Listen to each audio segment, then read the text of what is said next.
Y nosotros vamos a ver ahora, entonces, en segundo lugar, el segundo punto de ese propósito. Vamos a mirar entonces por qué los escogió, y el por qué los escogió nos va a dar nuestro propósito. Ya dijimos para que estuviera con él, Marcos capítulo 3. Vaya ahí por favor, es allí donde nosotros estamos estudiando. Marcos capítulo 3.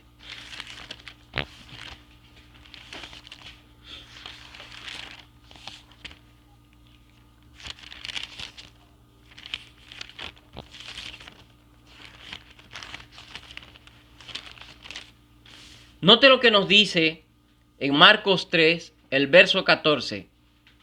Dice, y estableció a 12 en primer lugar para que estuviesen con él. Ya eso nosotros estudiamos. Pero en segundo lugar dice, para enviarlos a predicar. Y eso es lo que nosotros vamos a estudiar en esta mañana. Para enviarlos a predicar. Eso es lo que nos dice el verso 14. Permítame leerle pues lo que yo tengo acá en mi apunte.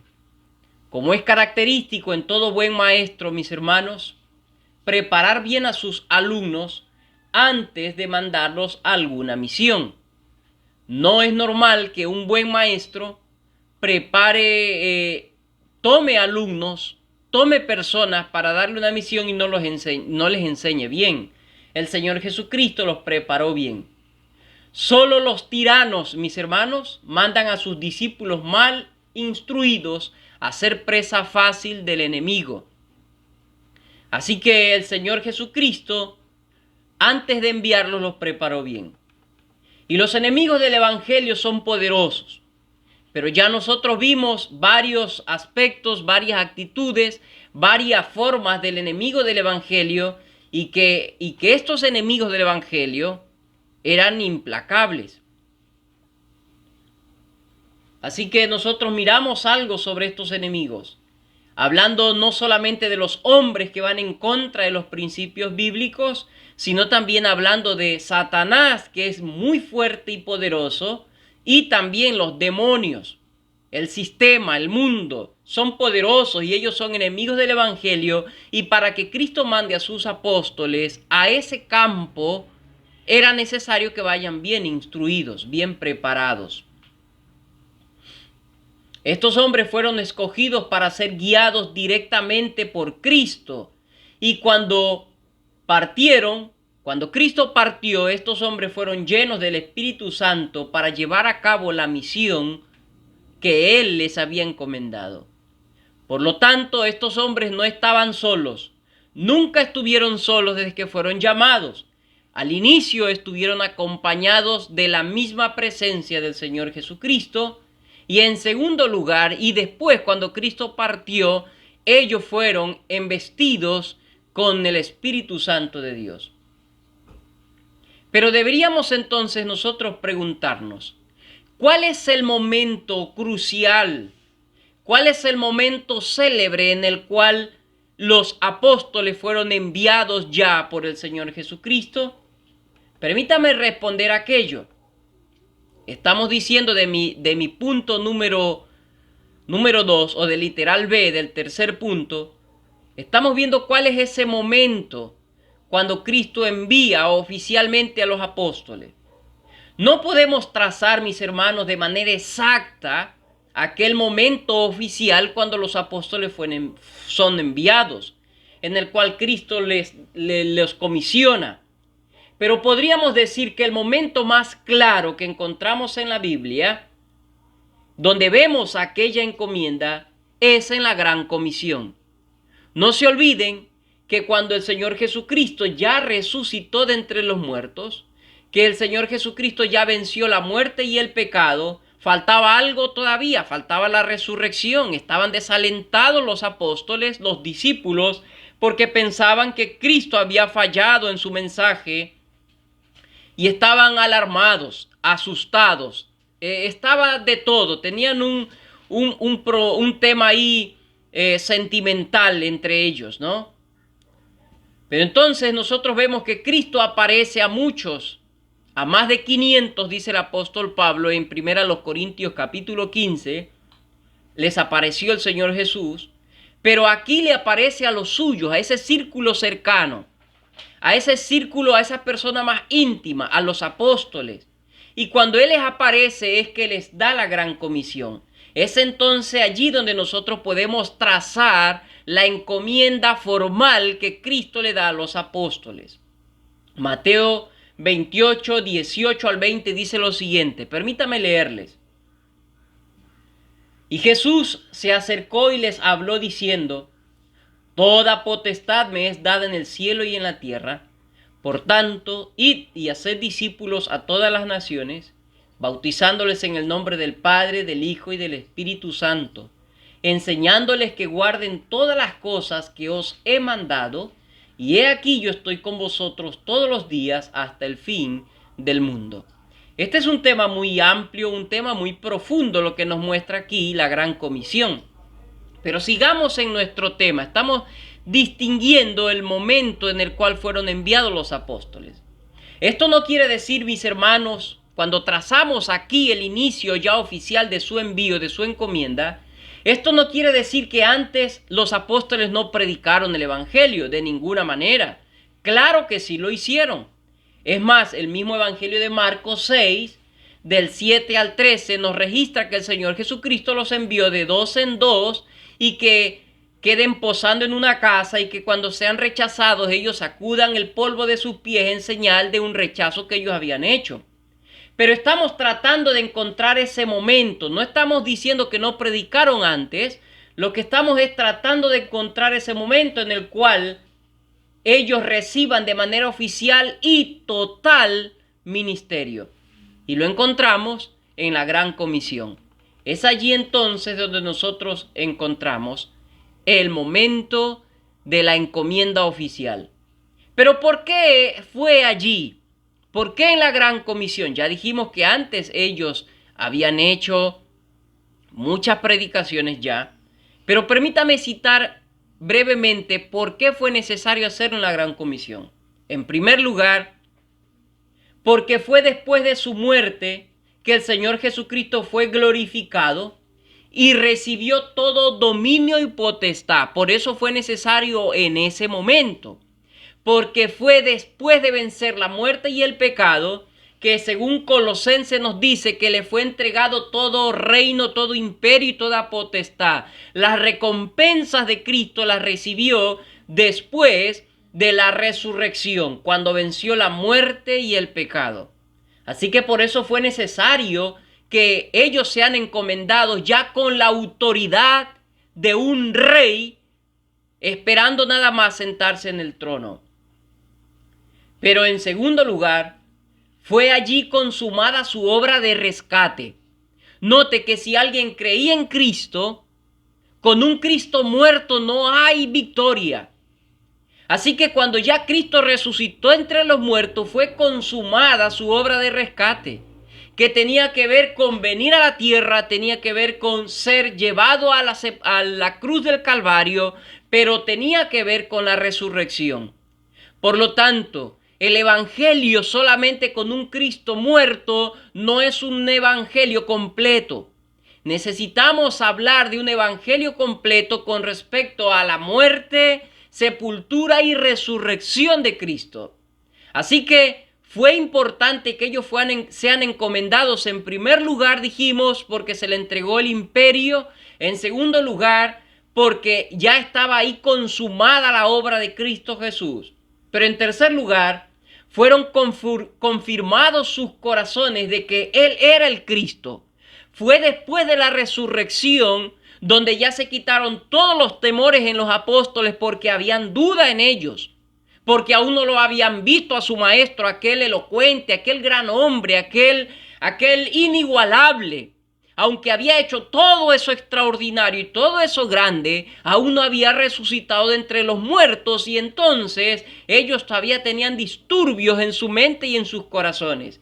Y en ese momento fueron confirmados sus corazones y ellos estaban listos para ir y entregar todo a causa de aquella misión porque habían visto al Dios Todopoderoso al Cristo resucitado, al Cristo glorificado. Pero en último lugar, ¿por qué fue en ese momento? En ese momento fueron encomendados porque ellos fueron embestidos con el poder del Espíritu Santo. Cuando leemos Juan capítulo 16, capítulo 15 y 16, el Señor Jesucristo manifiesta lo complicado que iba a ser la misión de los apóstoles, pero los conforta diciéndole que no los dejaré solos, sino que recibiréis poder cuando venga sobre vosotros el Espíritu Santo y me seréis testigo, Hechos 1:8, que ya lo vamos a citar, en Jerusalén, en Judea, en Samaria y en lo último de la tierra. Así que fue allí, en esa circunstancia, en ese preciso momento, donde ellos fueron comisionados ya de manera oficial con todos estos aspectos necesarios que ya hemos citado. Por eso fue importante que sea en ese momento cuando se los comisiona. Entonces, era allí cuando ya los apóstoles estaban listos para ser enviados. Ya habían visto todo con respecto a Cristo, ya conocían el poder del enemigo, habían aprendido de él su amor, su perdón, su odio hacia el pecado, su dedicación hacia los pecadores. Ellos ya se habían dado cuenta que Cristo era Dios Hijo y el camino al Padre. Entonces, en ese preciso momento fue que se los comisionó para tal tarea ardua y complicada. Pero también les había perdonado sus pecados, les enseñó a vivir para el reino de los cielos, perfeccionó su carácter, sus caracteres, etc.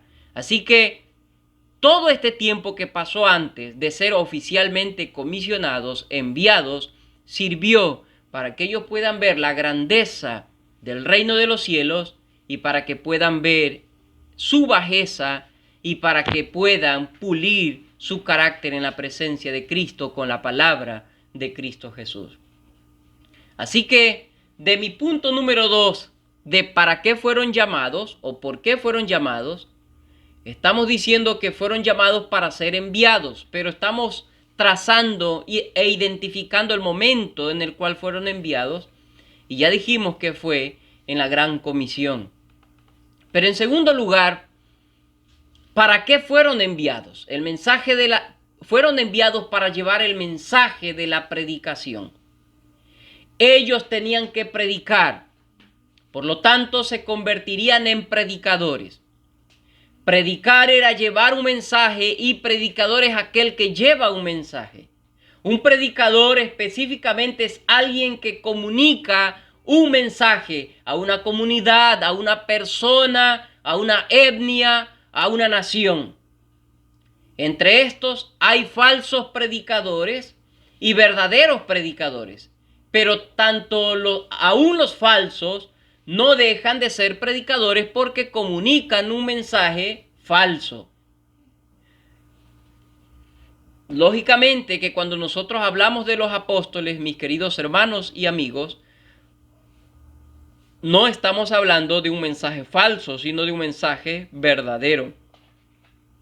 Así que podríamos hablar de un predicador que también es un laico, un pastor, un representante del Estado que comunica algo al pueblo sucesivamente. Pero vemos también que estos predicadores, hermanos, ya existían antes de Cristo.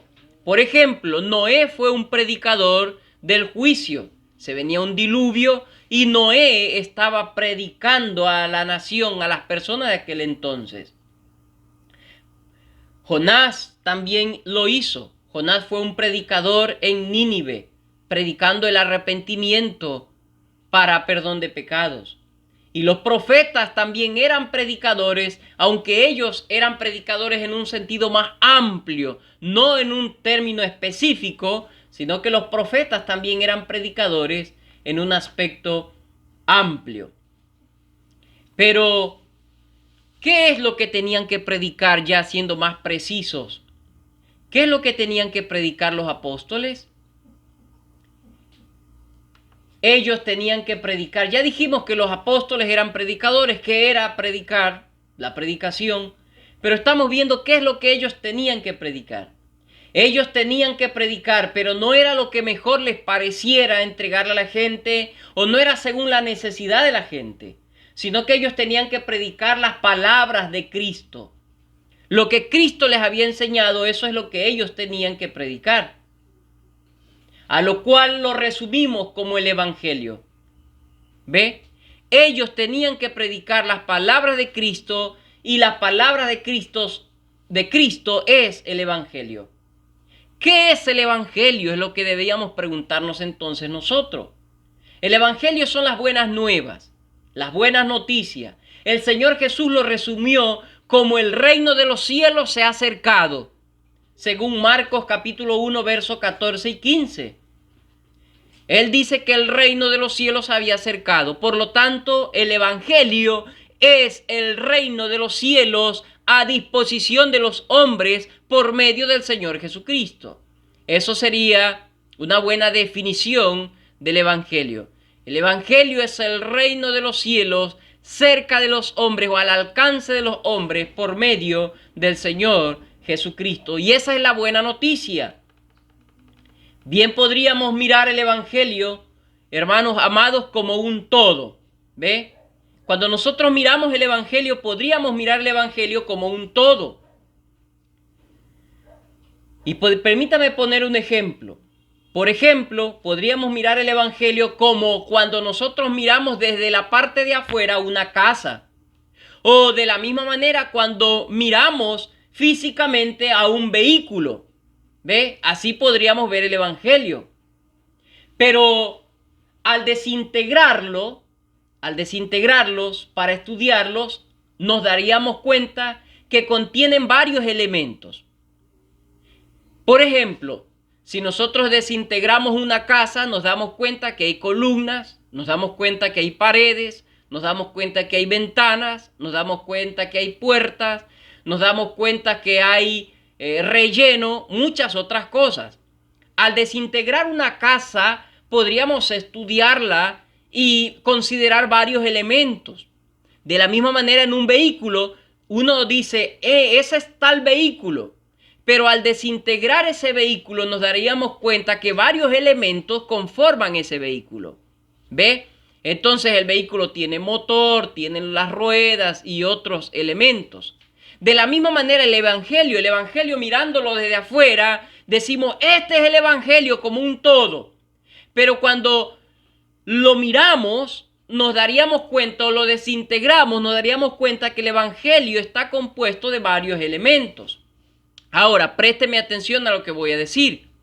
Pero así como al desintegrar una casa, deja de ser casa al quitarle las bases, al quitarle las paredes, de la misma manera, al desintegrar el Evangelio, deja de ser el Evangelio salvífico de Jesucristo, porque un Evangelio desintegrado no es el Evangelio de Cristo. Estoy diciendo que podríamos desintegrarlo en un aspecto de estudio, mas no en su aplicación.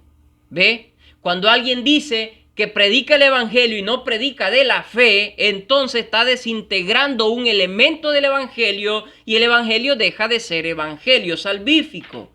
Cuando alguien dice que el Evangelio es solamente Cristo sin una vida piadosa, está desintegrando el Evangelio y entonces ya no es el Evangelio de Cristo Jesús. Así que es importante entender, estamos diciendo qué es lo que tenían que predicar los apóstoles. ¿Cuál era la predicación apostólica? ¿Y cuál es la predicación, hermanos? Estamos diciendo el Evangelio del Señor Jesucristo. Ya dijimos que es el Evangelio, es la buena nueva. Cristo Jesús lo resumió como el reino de los cielos. El Evangelio, mis hermanos, nos muestra varias cosas. Y he tratado de desintegrarlo para poder ver qué es, no para dejarlo de esa manera. Pero el Evangelio nos muestra el carácter de Dios y cómo es ese carácter de Dios va en contra del pecado del hombre. Y eso iban a predicar los apóstoles, del carácter de Dios. Pero también el Evangelio nos muestra la naturaleza pecaminosa del hombre y su incapacidad de salvarse por sí mismo. ¿Ve? Por lo tanto, Nosotros si hablamos del Evangelio, solo del carácter de Dios, pero que repela el pecado, solo de esos atributos, y no hablamos también del atributo de la misericordia y del amor, desintegramos el Evangelio. O no hablamos de la condición del hombre, sin Dios desintegramos el Evangelio. Pero también el Evangelio le da esperanza de perdón al hombre por medio del Señor Jesucristo. Todo esto compone el Evangelio. Así que, mis hermanos, este era el mensaje apostólico, el mensaje del Evangelio. El Evangelio también muestra cómo tiene que vivir el creyente en su vida ya privada y en su vida pública. El Evangelio nos muestra cómo llegar a Cristo, cómo ser parte del reino de Dios, pero también nos muestra cómo tiene que vivir ese creyente en su vida privada.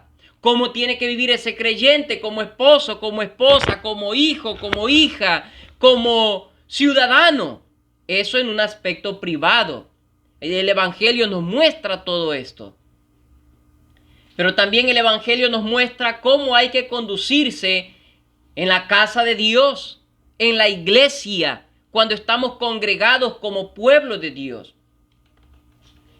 El Evangelio también nos muestra la posición de los creyentes para con Dios. Ahora somos adoptados y somos considerados hijos de Dios. Y también este Evangelio, mis hermanos, contiene las recompensas para los creyentes, la glorificación, la nueva vida en Cristo. Cuando nosotros miramos el Evangelio podemos ver dos partes. Una que tiene que ver con el reino de Dios y otra que tiene que ver con el medio para ser parte de ese reino. El reino de Dios es sus bendiciones, cómo tenemos que conducirnos, quién es el rey del reino. Pero, cómo podemos ser parte de ese reino es Cristo Jesús. Siempre vamos a ver el Evangelio refiriéndonos a Cristo y a Cristo refiriendo el Evangelio. Aunque son dos cosas distintas, hermanos, esto está plenamente ligado. Porque nadie puede hablar del reino de Dios sin Cristo y nadie puede hablar de Cristo sin vivir el reino de Dios. Así que cuando nosotros hablamos del Evangelio tenemos que ver esas dos diferencias. El Evangelio es Cristo, en algún sentido sí y en algún sentido no. Pero Cristo nos introduce en el Evangelio o en el reino de Cristo, sí. Claro, en el reino de Dios sí. Es imposible ser parte del reino de Dios sin estar en Cristo Jesús. Así que ya hemos visto, hemos tratado de mirar lo que contiene el Evangelio y esa era la predicación apostólica. Pero en segundo lugar, hermanos, esta predicación apostólica debemos nosotros entender que no va en contra de los profetas ni de Moisés. Esta predicación apostólica no va en contra de los profetas ni de Moisés. O sea, el Nuevo Testamento no contradice el Antiguo Testamento. Y no solo que no lo contradice, sino que no lo desecha al Antiguo Testamento, a los escritos del Antiguo Testamento. Así que el hecho de que estemos en Cristo, nadie puede decir, no, yo ya estoy en Cristo y lo del Antiguo ya no me sirve, ya no vale. No es así. Vamos a verlo un poco. Según Mateo 5:17, note lo que dijo el Señor Jesucristo en Mateo 5:17. Dice lo siguiente: no penséis que he venido para abrogar la ley o los profetas. No he venido para abrogar, sino para cumplirlo. Vemos entonces de manera clara cómo el Señor Jesucristo está diciendo aquí que Él no ha venido para desechar a la ley y a los profetas, sino para cumplir la ley y los profetas. Y no se olviden que el mensaje apostólico es el mensaje de Cristo. Y si Cristo dice, yo no he venido para desechar a la ley y a los profetas, entonces los apóstoles tampoco desecharon a la ley y a los profetas.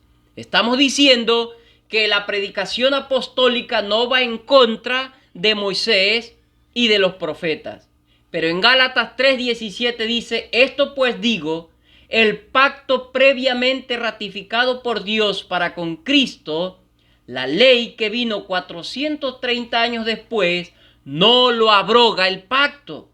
Vemos entonces que la ley no abroga el pacto, ni el pacto abroga la ley.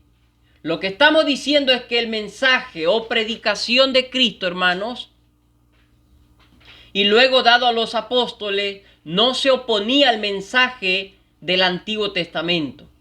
Pero aunque no se oponían, présteme mucha atención a lo que voy a decir ahora, aunque no se oponían al mensaje del Antiguo Testamento, no era lo mismo.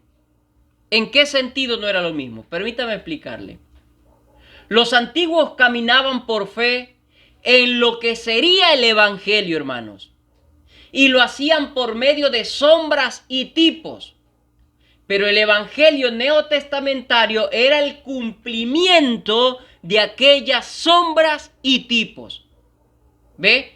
Estoy diciendo que aunque el mensaje apostólico del Nuevo Testamento no se oponía a la ley y a los profetas, no era exactamente lo mismo. Porque nuestros hermanos del Antiguo Testamento caminaban por fe en la promesa del Evangelio, en la promesa del Redentor, en la promesa del Mesías, pero aún no llegaba el Mesías. Entonces, en su aplicación todavía no era el Evangelio específicamente. ¿Pero ellos eran salvos? Claro que sí. Eran salvos caminando por fe en esa promesa de que un día vendrían. Eran salvos cuando ellos por fe hacían sacrificios.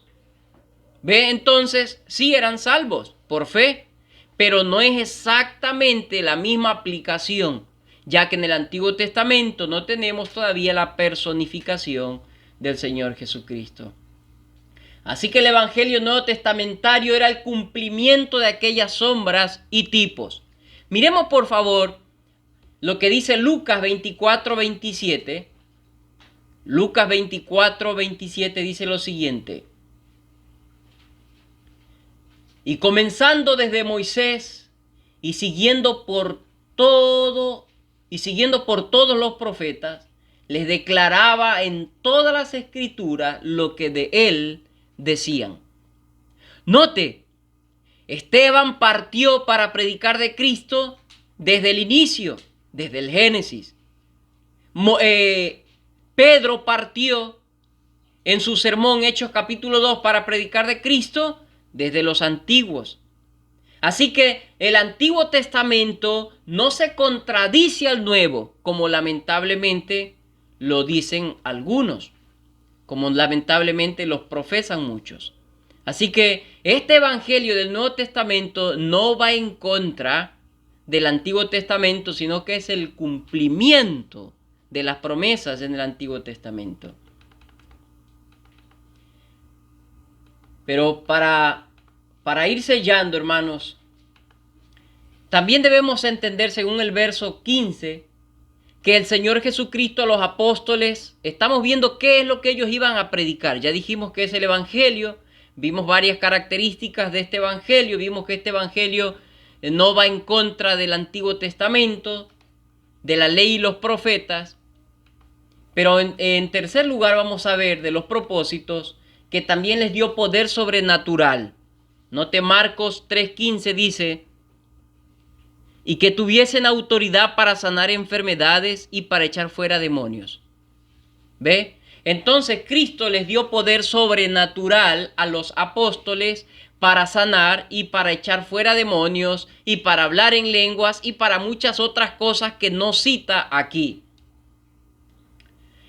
Ahora, esto va a ser muy interesante, hermano, que usted lo aprenda de una manera fluida, de una manera corrida. ¿Por qué?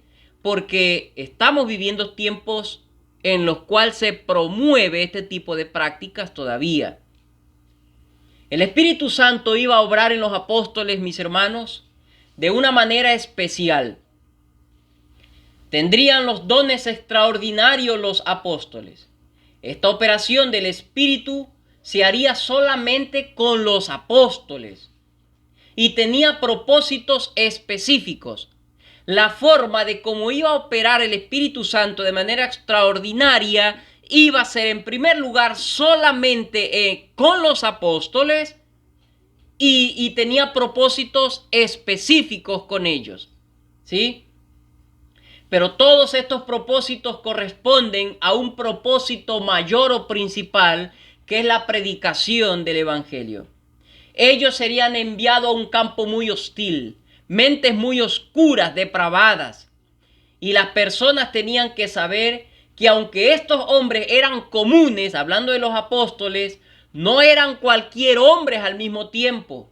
Y con las operaciones sobrenaturales que Cristo les iba a dar por medio del Espíritu Santo, los hombres que escuchaban la predicación de los apóstoles entenderían que estos eran los enviados de Cristo, que estos hombres eran los enviados del Padre y que eran enviados con un mensaje de salvación. Lucas 10:16 dice lo siguiente: el que a vosotros oye, a mí me oye, y el que a vosotros desecha, a mí me desecha, y el que me desecha a mí, desecha al que me envió. Note cómo se va subordinando la una cosa a la otra. El que desecha al apóstol, desecha a Cristo, y el que desecha a Cristo, desecha al Padre. Así que es importante mirar que esta operación extraordinaria que iban a tener los apóstoles por medio en el poder del Espíritu Santo, estamos diciendo en primer lugar que fue dado solo a los apóstoles y en segundo lugar con propósitos específicos.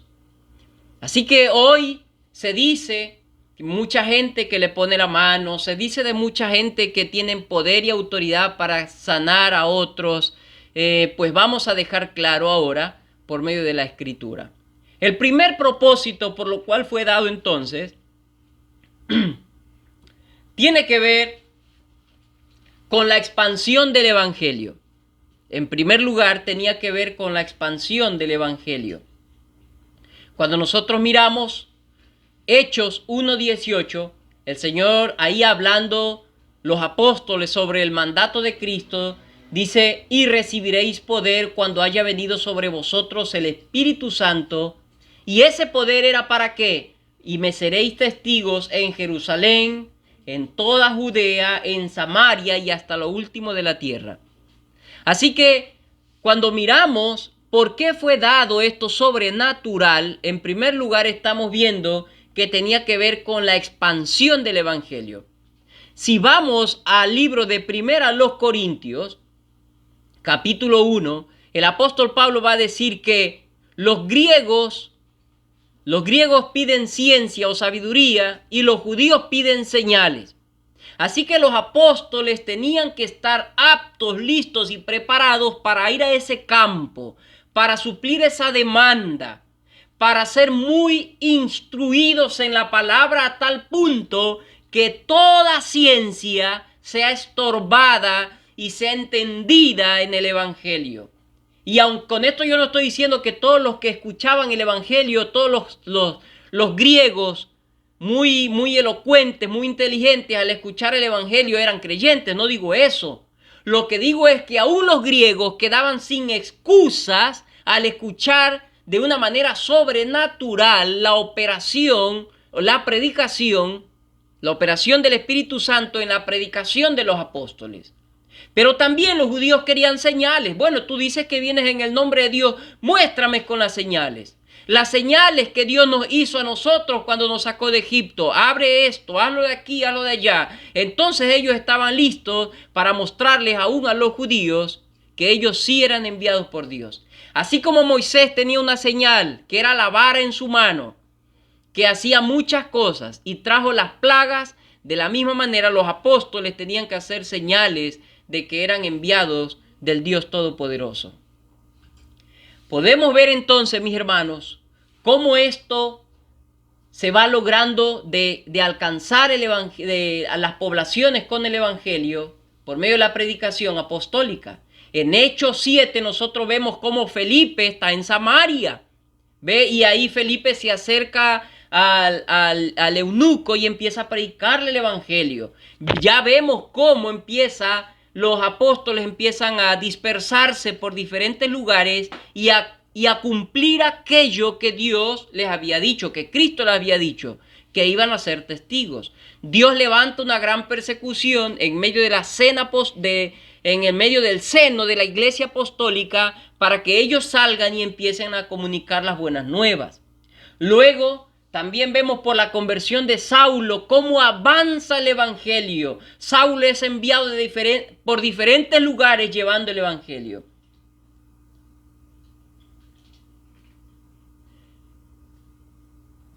La predicación de Pedro a Cornelio en Hechos capítulo 10 nos deja por asentado cómo Dios empieza a alcanzar. Pedro no entendía, Pedro estaba confundido. ¿Cómo es que tenía que llevarle el evangelio a un impío, a un no creyente, a un considerado inmundo? Pero entonces vemos que el evangelio avanza, y es alcanzado otra gente. Y Pedro mismo se asombra y dice, wow, a tal punto que esta salvación aún ha llegado a los gentiles.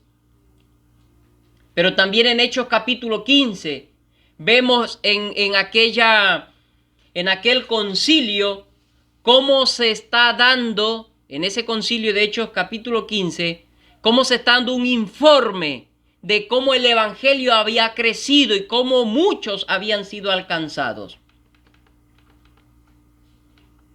Así que vemos que cuando se promovió el evangelio en Jerusalén, en Samaria y hasta lo último de la tierra, ya no se necesitó más la operación sobrenatural del Espíritu Santo, porque ya masivamente habían muchos creído. Ya la iglesia estaba en diferentes partes, en diferentes regiones, y esa operación sobrenatural, en ese sentido, ya no se necesitó más.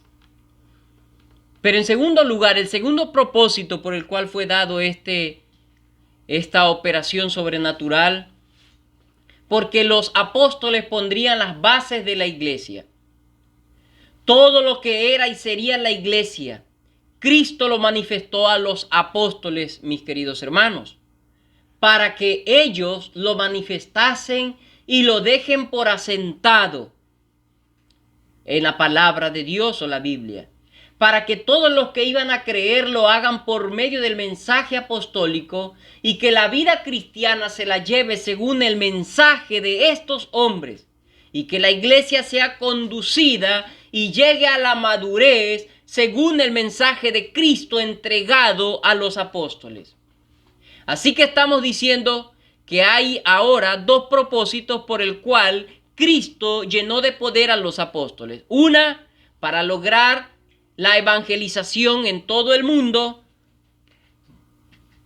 y otra, para que los apóstoles pongan la base, el fundamento de su iglesia, de su pueblo.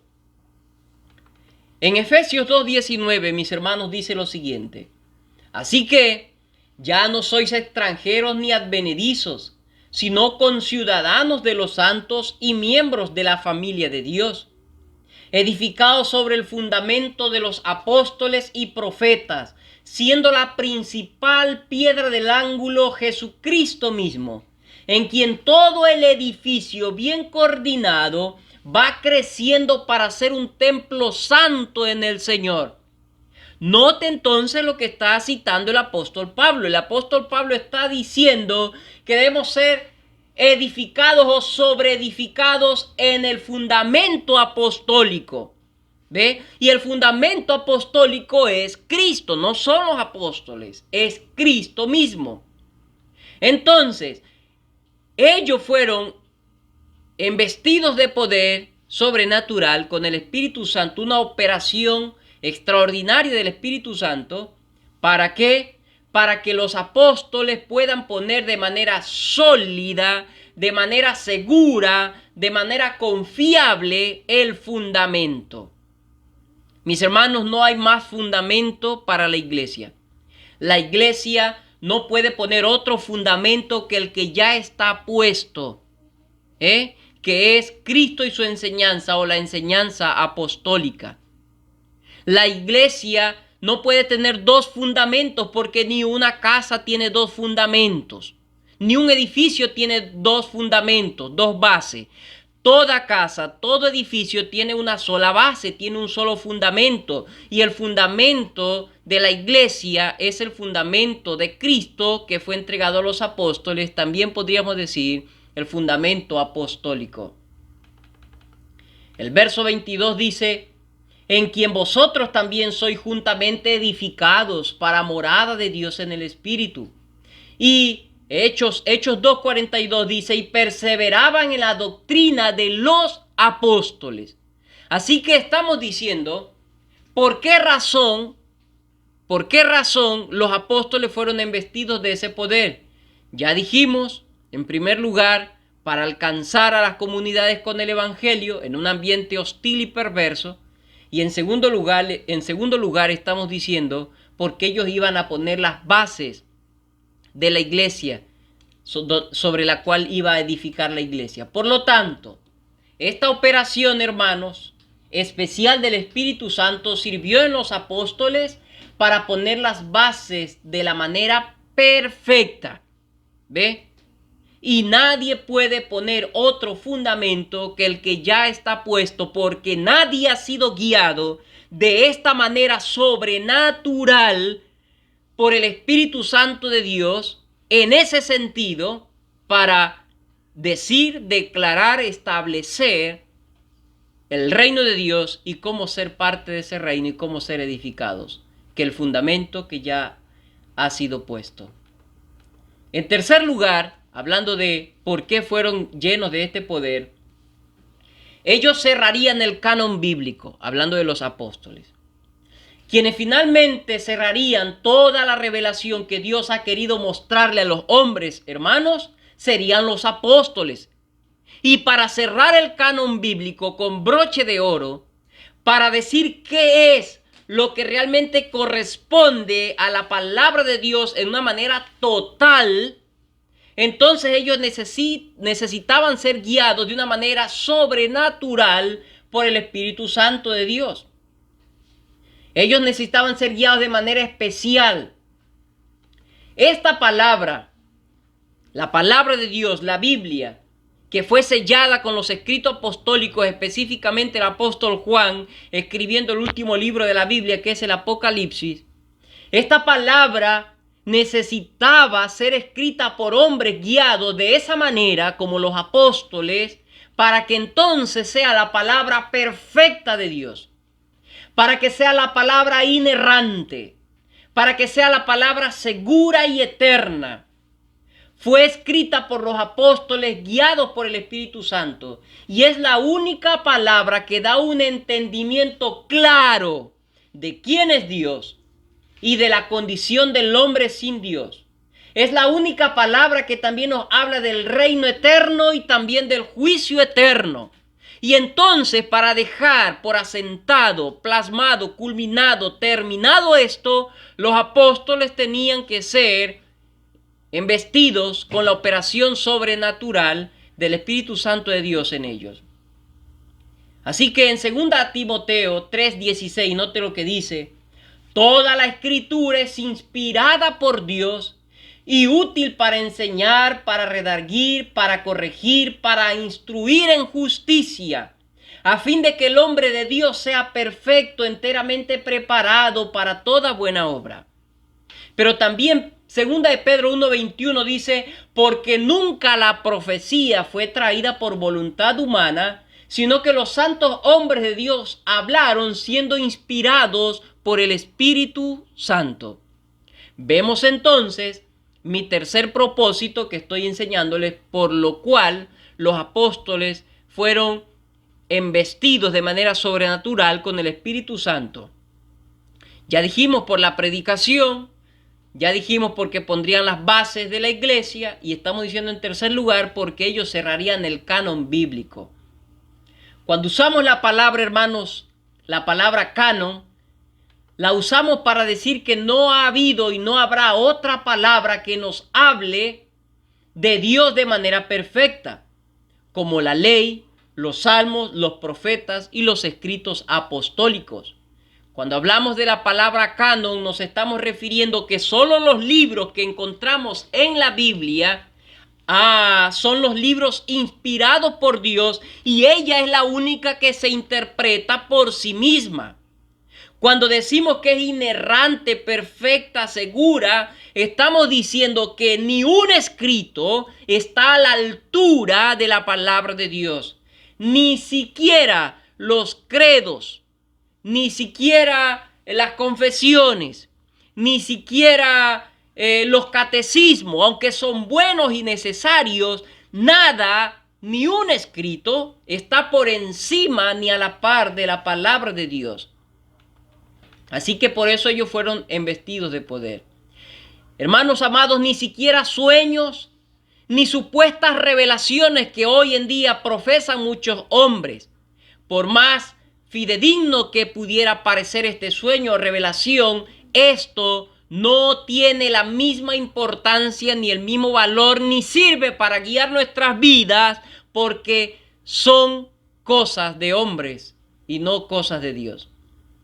Pero hermanos, tampoco los avances científicos son los que tienen que decirnos lo que dice la palabra, o si es segura la palabra, o si debemos seguir la palabra. No, el canon es la Biblia mismo, y es ella la que tiene que decirnos qué es correcto y qué no es correcto. Ni hallazgos arqueológicos, ni avances científicos, ni hallazgos arqueológicos. ¿Por qué digo esto, hermanos? Porque hubo un tiempo en el cual la iglesia decía: mira, encontraron el arca de Noé, los arqueólogos, en el monte Arará. ¿Y qué importa si la encontraron o no? Eso no es lo que debe ratificar que nuestra fe es segura. Está bien, la encontraron y podría traer algún tipo de alegría y consuelo a nuestras vidas, pero ¿y si no la encuentran? Eso no va a negar la existencia de Dios. Eso no va a negar la realidad de Cristo. Eso no va a negar la veracidad de su palabra. Así que nada de aquello debe estar por encima de la revelación perfecta de Dios dada a los apóstoles y guiados por el Espíritu Santo. Nadie tiene que quitarle ni aumentarle a la palabra escrita, hermanos. Apocalipsis 22:18 dice: yo testifico a todo aquel que oye las palabras de la profecía de este libro. Si alguno añadiere a estas cosas, Dios traerá sobre él las plagas que están escritas en este libro. Y si alguno quitare de esta palabra del libro de esta profecía, Dios quitará su parte del libro de la vida y de la santa ciudad y de las cosas que están escritas en este libro. Por lo tanto, los únicos y el tercer propósito que estamos mirando, por el cual los apóstoles fueron embestidos con ese poder sobrenatural de sanar, de echar fuera demonios, de hablar en lenguas, ya vimos tres propósitos, hermanos. Así que esos propósitos quedaron allí. En primer lugar, cuando se acabaron los apóstoles, ya se había cumplido todo. Ya el evangelio había sido llevado a todas las regiones de aquel entonces. Ya se había puesto las bases de la iglesia, y ya el último apóstol, Juan, ya había escrito el Apocalipsis, el último libro. Así que, mis hermanos, no necesitamos más revelaciones ni más manifestaciones sobrenaturales. Permítame hacer algunas aplicaciones para ya ir terminando, para ya ir cerrando. En primer lugar, mis hermanos, la iglesia tiene que vivir con gozo porque sabe que ha creído la palabra apostólica, y ella es la palabra de Cristo y la palabra del Padre.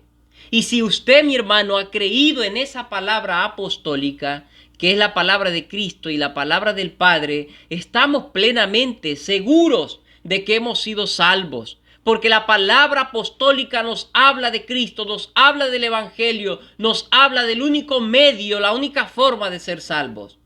Así que si la iglesia ha creído esa palabra apostólica, debemos estar llenos de gozo porque estamos seguros. Esa palabra es segura, hermanos, y todo lo que en ella dice sobre las bendiciones para los santos es segura. Y nosotros tenemos que encontrar nuestro consuelo en esa palabra. ¿Ve? Pero no solo nuestro consuelo, sino también nuestra edificación. Es la palabra apostólica, la palabra de Cristo dada a los apóstoles, la que debe darnos gozo, tranquilidad y consuelo y edificación. Ella debe ser nuestro todo en nuestras vidas para nuestro bienestar cristiano. No necesitamos más, hermanos. En segundo lugar, la iglesia también tiene que obedecer al mandato apostólico como palabra de Dios. Y el mandato apostólico es la predicación del evangelio. Tenemos que ser, hermanos amados, una iglesia misionera. No escondamos el mensaje más importante que ha llegado a nuestras vidas y que puede llegar a la vida de los perdidos. Hay un mandato dado a la iglesia. Cuando los apóstoles estaban juntos y se les dio ir y hacer discípulos a todas las naciones, los apóstoles eran la representación de la iglesia progresiva que iba a venir después. Así que al darle un mandato a los apóstoles del Señor Jesucristo, también nos estaba dando un mandato a nosotros. Hay que salir y predicar el evangelio porque ese es el mandato apostólico. Tenemos que ser una iglesia evangelística. El apóstol Pablo en Romanos 10:14 dice: ¿cómo pues invocarán a aquel en el cual no han creído? ¿Y cómo creerán en aquel de quien no han oído? ¿Y cómo oirán sin haber quien les predique? ¿Y cómo predicarán si no fueren enviados? Como está escrito: cuán hermosos son los pies de los que anuncian la paz, de los que anuncian buenas nuevas. Hace un momento estábamos orando por Shakira para que el Señor la encuentre. La hermana Rosy y el hermano Rory son llamados a llevar ese mensaje del evangelio. De otra manera no van a creer.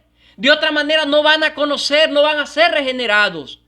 Orábamos por la familia de Rosana, de lo mismo, de la misma manera. No podemos esperar que la gente sea salva cuando nosotros escondemos el evangelio apostólico, cuando nosotros escondemos el mensaje apostólico, cuando nosotros no nos regocijamos en la predicación del evangelio y no vivimos el evangelio. No podemos esperar que otros sean salvos cuando escondemos el mensaje más precioso que pudiera llegar al corazón del hombre, el mensaje del evangelio. Pero la tercera aplicación, hermanos, la iglesia tiene que descansar solamente en la palabra apostólica y no dejarse mover por ideas antibíblicas. Tenemos que permanecer firmes. Tenemos que guardarnos los unos a los otros.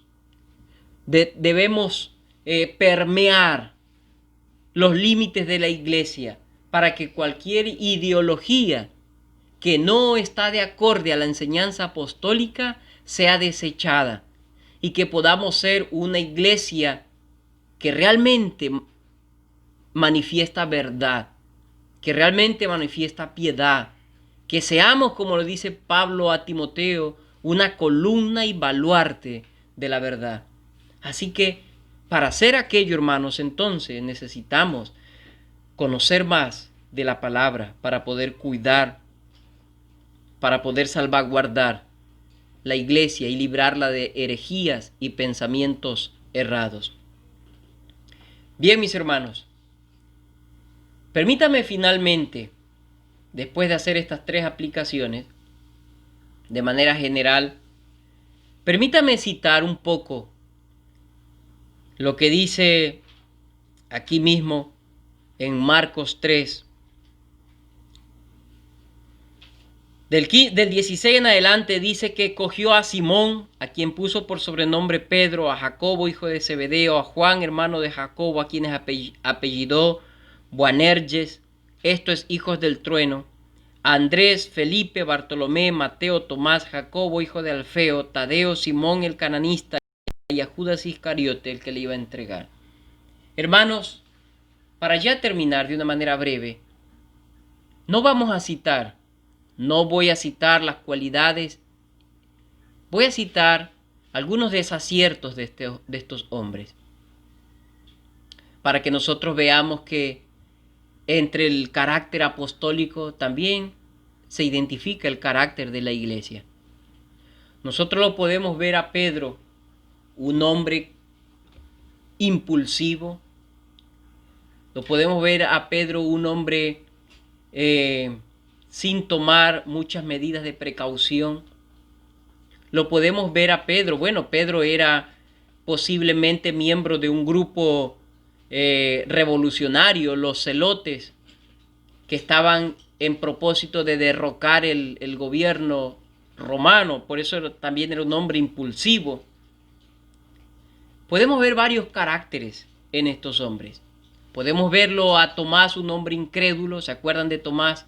Tomás, mete mi mano y mira, soy yo, le dijo el Señor Jesucristo. Pero también lo vemos a Natanael, un hombre que no quería caminar por fe, sino un hombre seguro, ¿ves? A veces, y todo eso tenemos en la iglesia, hermanos. Pero al final de sus días con Cristo Jesús, podemos ver cómo Cristo pulió sus caracteres. Podemos ver cómo Pedro falló. Podemos ver hombres codiciosos, uno que decía yo quiero estar a la izquierda y otro a la derecha y que su madre vino a interceder por ellos.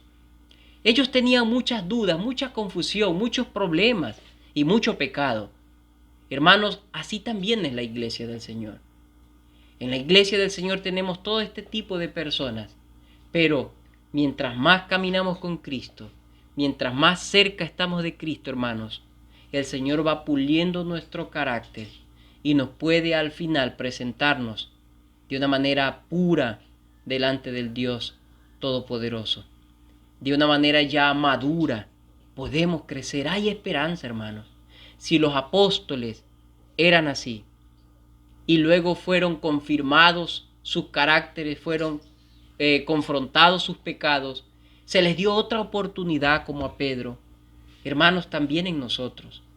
Si hemos fallado en todo esto que ya hemos visto, roguémosle a Dios para que Él por su gracia nos permita hacer estas aplicaciones que hemos dicho en nuestras vidas. Hermanos amados, que Dios les bendiga grandemente.